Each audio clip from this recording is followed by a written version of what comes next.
¿Es cierto que los médicos quedaron devastados cuando vieron las lesiones que tenía la niña de 14 años, que dijeron literalmente que estaba reventada? Estaba reventada. Esas fueron las palabras de los médicos al ver las lesiones físicas de una de las menores víctimas. No estamos hablando de una película de terror. Estamos hablando de la cruda, durísima y silenciada realidad de nuestro país. ¿Es cierto que los médicos quedaron devastados cuando vieron las lesiones que tenía la niña de 14 años, que dijeron literalmente que estaba reventada? Sí, eso tengo yo conocimiento, vaya, te lo puedo confirmar, que nunca habían visto una atrocidad así en una agresión sexual, claro, y más a una niña de 14 años, vaya. Vale, recuerdo que estábamos entrevistando a una Policía Nacional, portavoz de un sindicato policial, para que luego digan si son bulos, si nos estamos inventando cuestiones o no, porque es que son lo suficientemente graves como para que alguien, con la autoridad que tiene una portavoz policial, pues nos las confirme. Una última pregunta, Laura. Para quien tenga dudas, Benjamín, yo, si miento, automáticamente el señor Marlaska pone todos sus mecanismos para expedientarme. Es decir, que yo tengo que ir con la verdad por delante y si yo digo algo es porque perfectamente lo puedo demostrar. Y una portavoz de la Policía Nacional, Laura, del sindicato Jupol, ha tenido que salir a dar la cara públicamente sabiendo perfectamente que tiene la soga al cuello. Porque en este régimen de la mentira, si la portavoz se atreve a mentir, el ministro del Interior, Fernando Grande Marlaska, activa de inmediato todos sus mecanismos para expedientarla. Pero ella va con la verdad por delante porque lo puede demostrar. Ha hablado y ha desmontado el relato oficial de que todos son bulos de Internet. Lo que hay detrás es una auténtica trama de horror y silencio institucional que hoy vamos a destripar por completo. Esto ha escalado a un nivel insostenible. ¿Cómo hemos llegado hasta aquí? ¿Cómo es posible que mientras las calles se hunden en el caos, las instituciones clave que deberían velar por nuestra soberanía y nuestra democracia estén bajo sospecha de la peor de las corrupciones? El conflicto base que hoy nos reúne tiene varias capas de putrefacción. Por un lado, tenemos la quiebra absoluta de la seguridad en nuestras fronteras, un territorio abandonado donde las agresiones más atroces a menores se intentan tapar. Por otro lado, tenemos el corazón mismo de nuestro sistema democrático, las elecciones generales. Un presunto fraude electoral, un presunto pucherazo en las próximas generales, sean de aquí un año o más allá. Y Correos ya mintió en 2023. Hoy ya lo podemos decir abiertamente. ¿Qué pensarías si te dijeran que Correos, la entidad pública encargada de custodiar tu voto, mintió descaradamente al Consejo de Transparencia? ¿Que se inventó todos los datos del 23 de julio? No es una sospecha aérea. Es una realidad acreditada por resoluciones oficiales. Hay una red invisible, un hilo conductor de villanos con despacho oficial, fontaneras del partido del gobierno y cloacas ministeriales que operan en la sombra para que aquí nadie haga preguntas. Pero nosotros sí las vamos a hacer. Comencemos por el horror que se vive en Ceuta, esa frontera donde la soberanía española parece diluirse. En manada a 2 niñas de 10 y 14 años, ¿es correcto? Sí. La de 14 años fue una de las primeras que hubo y la de 10 años, gracias a que avisaron los vecinos y acudieron hacia allí los compañeros del GRS, pudieron detener a uno de ellos, el resto salió corriendo y, si no me equivoco, de hecho la niña de aproximadamente 10 años también salió huyendo del lugar. Es cierto. La portavoz de Jupol, Laura, ha puesto sobre la mesa una realidad devastadora. 2 niñas de apenas 10 y 14 años salvajemente agredidas. La de 14 años fue una de las primeras víctimas registradas en esta ola de atrocidades. Los informes médicos son espeluznantes.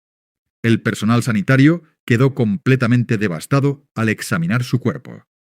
Literalmente, los profesionales del hospital afirmaron que la menor estaba reventada, una atrocidad sin precedentes en la experiencia de estos sanitarios que jamás habían visto semejante nivel de violencia en una agresión sexual. Y no se detiene ahí. Demostrar. Y otro dato, una última pregunta, Laura. ¿Hay 4 niños al menos varones, 4 niños varones entre esos menores agredidos sexualmente? Mínimo, al menos que se sepa, y de hecho alguna fuente ya del hospital se ha atrevido a alzar la voz y a hablar sobre ello, que estaban de hecho hospitalizados, sí. Bueno, Laura, pues muchísimas gracias por tu claridad, porque de verdad que este es un tema absolutamente escandaloso. Gracias por tu valentía también al denunciarlo y por aclararlo, sobre todo. En el caso de la pequeña de tan solo 10 años, la tragedia no fue aún mayor gracias a la valentía de los vecinos del barrio, que dieron la voz de alarma. Al acudir rápidamente los compañeros del GRS de la Guardia Civil, se logró detener a uno de los agresores, mientras el resto del grupo criminal huía a la carrera. La propia niña de 10 años, en un estado de pánico absoluto, salió huyendo del lugar de los hechos. Pensad por un segundo en el terror de esa criatura corriendo por su vida en territorio español. La portavoz de Jupol insiste en un punto crucial. Ella no puede mentir. Si desliza un solo dato falso, el ministro Marlaska pone en marcha todos sus mecanismos legales para abrirle un expediente. Jupol va con la verdad por delante, porque todo lo que denuncia lo puede demostrar de manera inequívoca frente a quienes intentan ocultar la realidad diaria de Ceuta. Pero ¿quién protege a estas víctimas? ¿Dónde están los responsables políticos de nuestra seguridad mientras el caos reina en la frontera?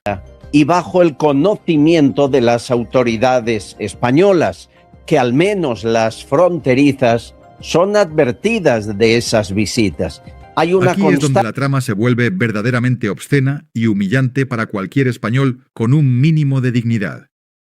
Mientras nuestros agentes de policía en Ceuta y Melilla se ven atados de pies y manos, las élites de seguridad se reparten el botín de una extraña amistad con el país vecino.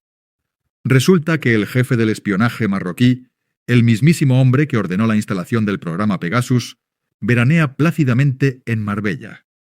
Se pasea por España como un rey, como si estuviera en su propia casa, gozando de una impunidad insultante.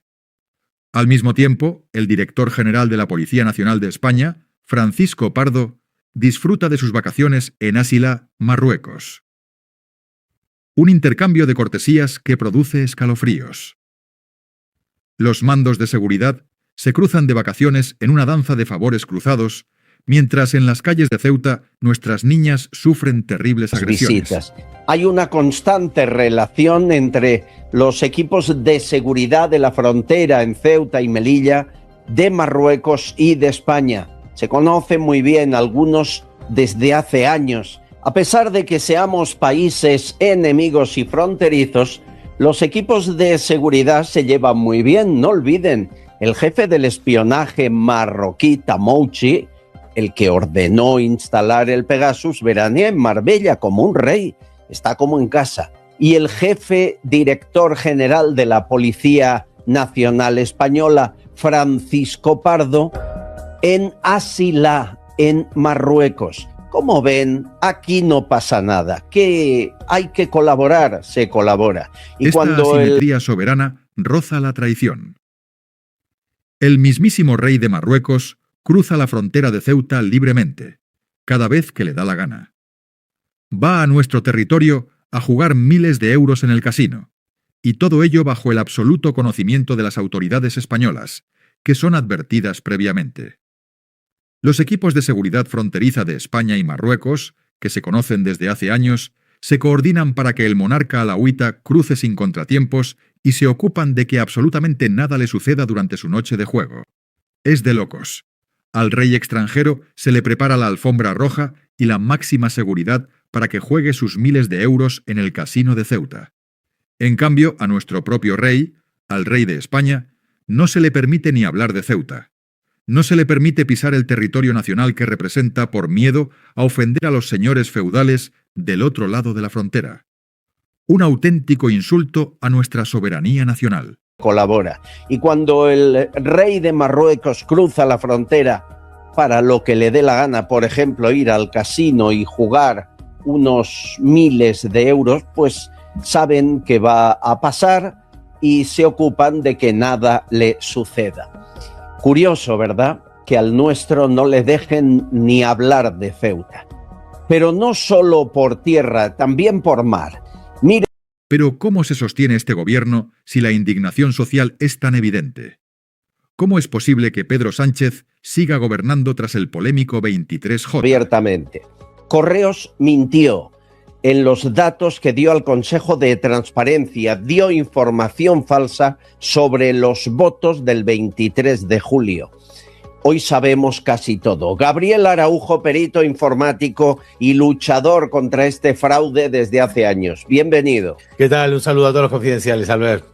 Un placer. ¿En qué mintió Correos? Bueno, no solamente en este caso que he publicado yo en mi tuit con respecto a una decisión de transparencia de un ciudadano que pide la forma de custodia del voto, ha mentido descaradamente en cantidad de votos, incluso en la localización. Yo puedo entenderlo que sea por una cuestión de seguridad, que no se sepan dónde se está custodiando, pero lo que no tiene ningún sentido es mentir en cuanto a la cantidad. Pero que Correo es aquí donde entramos en el segundo gran pilar de esta conspiración, el presunto fraude electoral del 23 de julio.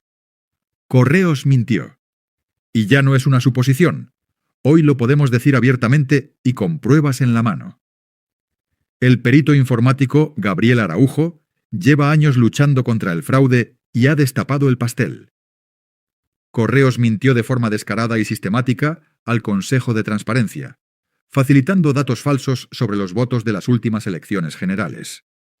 Mintió en la cantidad de votos custodiados y mintió en su localización geográfica exacta. Cuanto a la cantidad, pero que Correo mentía ya lo sabía yo directamente porque recuerda al ver que a mí me ha mentido Correo cuando ha saltado el caso Leire Díez, que yo pregunto a Transparencia en Correo qué papel tenía Leire Díez a nivel electoral y ellos negaban cualquier tipo de implicación de la fontanera del PSOE en el sistema electoral y esto ya yo tenía una primera prueba clara de que Correo se estaba mintiendo en el tema electoral, ¿no? El nivel de opacidad de la entidad postal es sencillamente indignante.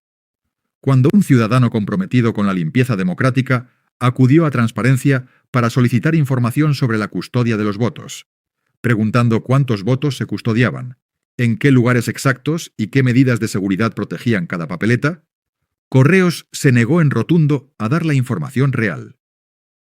Es más, para salir del paso, Correos dio una información completamente inventada. Crearon cifras de la nada.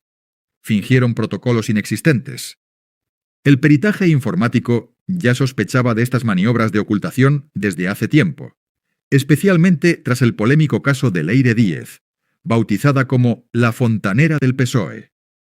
En su momento, al preguntar por vía oficial a Correos sobre el papel electoral de esta persona, la dirección de la entidad postal negó rotundamente cualquier tipo de implicación de esta fontanera del partido en el engranaje del sistema electoral de las generales. Una mentira flagrante que ya entonces sirvió como la primera prueba de que Correos estaba manipulando la información electoral a conveniencia del partido del gobierno. No en el tema electoral, ¿no? Es decir, este ciudadano que pidió explicaciones no le dijeron cuántos votos se custodiaban, en qué lugares ni qué medidas de seguridad tenía cada voto. No facilitaron información sobre la custodia del voto. Yo recuerdo... La mentira electoral tiene patas cortas, pero en este país las investigaciones de la Guardia Civil demuestran que las sospechas de fraude no son simples conspiraciones. Hubo denuncias reales que se investigaron a fondo, como el caso de Albaida del Aljarafe, donde los agentes de la Guardia Civil tuvieron que intervenir para esclarecer las irregularidades y la denuncia por la custodia de los votos. ¿Por qué tanto interés en ocultar cómo, dónde y quién custodiaba las papeletas de los españoles en aquel caluroso 23 de julio? La respuesta se encuentra en el Consejo de Transparencia, que finalmente, tras una encarnizada batalla burocrática, emitió una resolución demoledora el pasado 16 de junio, permitiendo acceder a la verdad oculta tras el expediente abierto. Y aquí viene la revelación exclusiva que hace temblar los cimientos del sistema. Custodia del voto. Yo recuerdo que tú sí y me hablabas de una denuncia que sí se investigó por parte de la Guardia Civil. Era en Albaida de Aljarafe, ¿no? Exacto, sí. Bueno, no es que no diera la información, es que dio una información inventada. Este es el problema, que Correos se haya inventado, y el pasado 16 de junio se ha logrado, a través de ese Consejo de Transparencia, de esa resolución, acceder a la verdad. Pero quiere decir que en noviembre de 2025, cuando se suscitó este expediente para saber qué había pasado con la custodia del voto 23J, pues se ha descubierto que Correos se había inventado todas las cifras. Lo que tú El hablabas... expediente que se suscitó para auditar la custodia del voto del 23 de julio de 2023 ha dado su veredicto definitivo. En noviembre de 2025 se descubrió la verdad absoluta. Correos se inventó todas las cifras. ¿Habéis oído bien? Todas las cifras de custodia del voto del 23J fueron inventadas por Correos. No hubo error administrativo. Hubo falsificación de datos para tapar un presunto pucherazo electoral. Un presunto fraude diseñado para asegurar que el Partido Socialista se mantuviera en el poder a toda costa. Las cifras oficiales que se usaron para validar la limpieza de la custodia del voto no existen. Salieron de la imaginación de la cúpula de Correos para engañar al Consejo de Transparencia. Estamos ante el mayor escándalo democrático de nuestra historia reciente. Una institución pública clave inventando datos electorales. Mientras en el hospital de Ceuta, al menos 4 niños varones se suman a la lista de menores agredidos sexualmente y hospitalizados, con médicos alzando la voz desde el anonimato frente al vergonzoso silencio gubernamental. Todo esto ocurre mientras se protege el descanso de los espías marroquíes en Marbella y se le rinde pleitesía al rey extranjero. Estamos ante la confirmación definitiva de que España está gobernada por una red dispuesta a sacrificar la soberanía en Ceuta y a inventarse los datos de unas elecciones con tal de retener la Moncloa. ¿De verdad vamos a seguir tolerando que se llame bulos a las denuncias de nuestros propios policías y médicos mientras las víctimas siguen hospitalizadas en el más absoluto abandono? Déjame tu opinión en la caja de comentarios. No te calles, porque el silencio es el mejor aliado de quienes operan en estas cloacas del Estado.